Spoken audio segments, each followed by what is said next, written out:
मान लीजिए, कृपा कर दीजिए, अपने ऊपर कर दीजिए। हमारे प्रभु का नाम तुम्हारी समस्त समस्याओं का समाधान है। बस कुछ दिन मन लगे ना लगे, काम बने ना बने, कोई लाभ दिखाई दे ना दिखाई दे, आप सतत नाम जपने का प्रयास कीजिए। परिणाम में नाच पड़ेंगे आप। पहले आपके पापों का नाश होने दीजिए। नाम का प्रभाव महाअमृत में, जिसने नाम को स्वीकार किया, चाहे वो जैसा रहा हो, उसका परिणाम बड़ा मंगलमय निकला है। देखो आप कैसे हैं, कौन हैं, हमारे भगवान ने ये सब नहीं देखे। आपने भगवान का नाम उच्चारण किया, बस इसी से भगवान नहीं जाएंगे। अहोबत सुपचतो गरियाम यज्ञभाग्य वर्धते नाम तुभ्यम। वो चाहे चांडाल क्यों ना हो, नीच आचरण करने वाला क्यों ना हो, यदि वो नाम जपना शुरू कर दिया तो गरियाम सर्वश्रेष्ठ हो जाता है। तुम्हें कोई रोग शोक, कोई भी अभाव रात दिन जो जला रहे हैं वो प्रभावित नहीं कर पाएंगे यदि नाम जप करोगे। बात समझ लीजिए। ये छोटे मोटे रोगों की क्या बात जो 4 दिन में ठीक हो जाते हैं। आजीवन जब तक श्वास शरीर पे है तब तक भयानक कष्ट के द्वारा जीना है। अगर नाम चल रहा है तो इसका कोई कुप्रभाव नहीं है।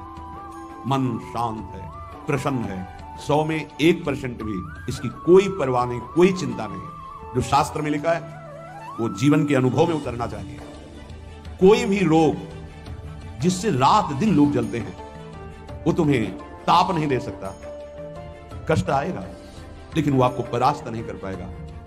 इधर से कष्ट का प्रहार तो इधर आनंद की वो बाढ़ लगी हुई है कि इधर लहरें कष्ट की हो रही, वो आनंद में डूबा हुआ है। ये किससे होता है? नाम जप से। प्रार्थना मान लीजिए, ये प्रवचन नहीं, ये जीवन है। अगर आप मान लेंगे तो निहाल हो जाएंगे, आप मस्त हो जाएंगे, आप इस दुखालय से पार हो जाएंगे।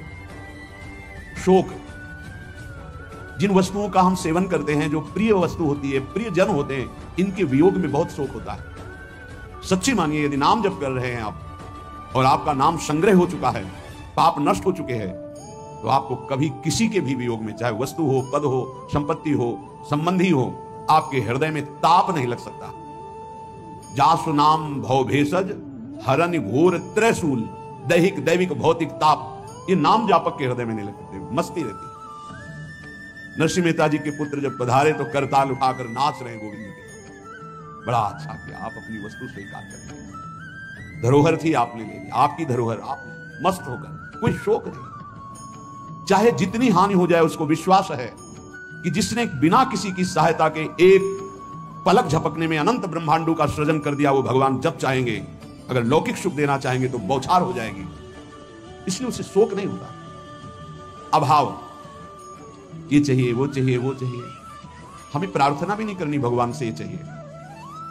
सच्ची मानिए, जैसे छोटे बच्चे का ध्यान माता स्वयं रखती है, क्योंकि वो मांग अपनी प्रस्तुत नहीं कर सकता।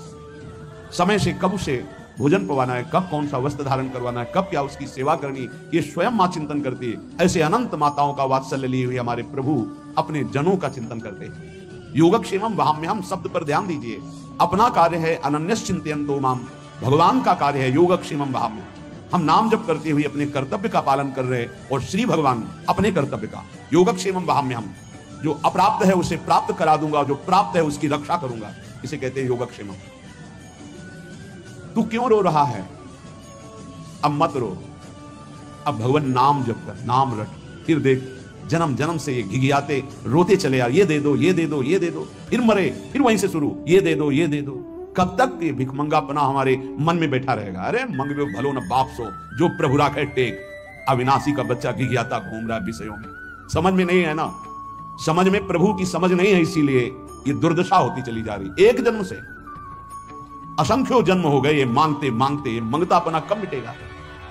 ये अभाव कब मिटेगा? जब भाव का पता चल जाएगा। आप बहुत बड़े के हैं, आप स्वयं परमानंद में हैं।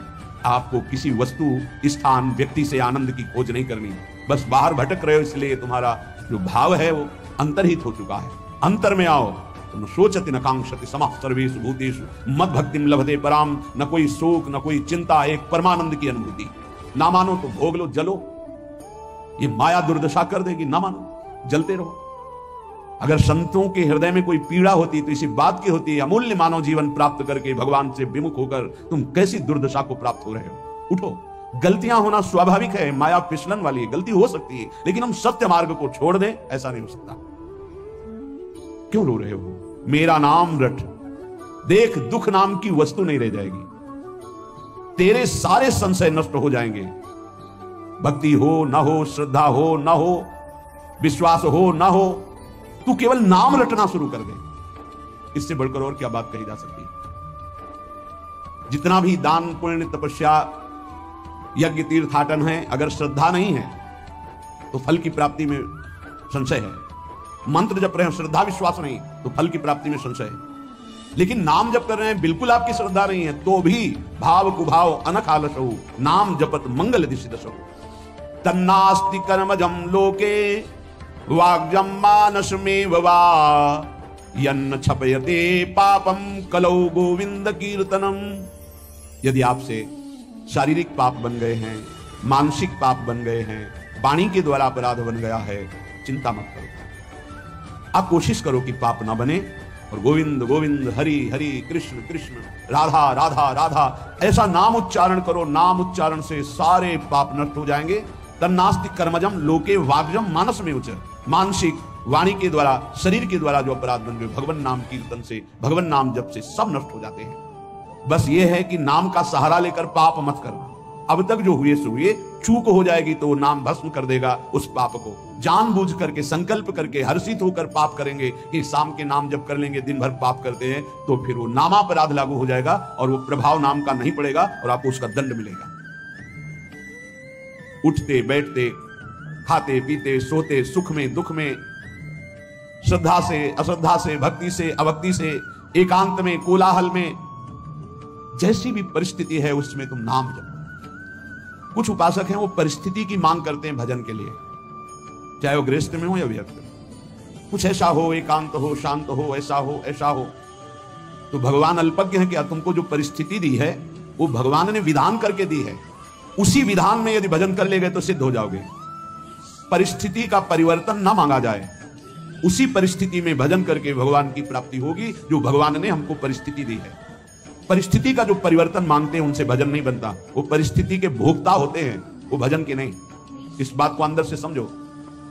अब हमारा मन उब गया, अब हम भाग करके गृहस्थी से विरक्ति बनना चाहते हैं, नहीं, जरूरत नहीं है। वेश परिवर्तन की जरूरत नहीं है। यदि आपने गृहस्थ धर्म स्वीकार किया है तो परिवार के भरण पोषण की जिम्मेवारी है, तो मेहनत कीजिए और नाम जप कीजिए, परिवार का पोषण कीजिए, भगवत प्राप्ति हो जाएगी। भाग के जाओगे तो जो कुछ तुम्हारा पुण्य बना है उससे तुम्हें जो वैराग्य हुआ है, वो जहां आपने दूसरों का अन्न पाया और जहां प्रणाम नमस्कार स्वीकार किया वो खत्म हुआ, फिर ऐसा मन चिंतन कराने लगेगा कि गृहस्थी से भी गिरी स्थिति हो जाएगी। जो वास्तविक आंतरिक भगवत प्राप्ति का वैराग्य है वो भजन बल से बहुत जोर का प्रकट होता है। वो परिस्थितियों की मांग नहीं करता है, जैसी परिस्थिति होती है उसमें ही भजन करना है, चाहे गृहस्थ हो चाहे विरक्त। जैसी परिस्थिति में प्रभु ने रखा है उसी परिस्थिति में भजन करके दिखाओ, क्योंकि भगवान ने तुम्हारे लिए मंगल विधान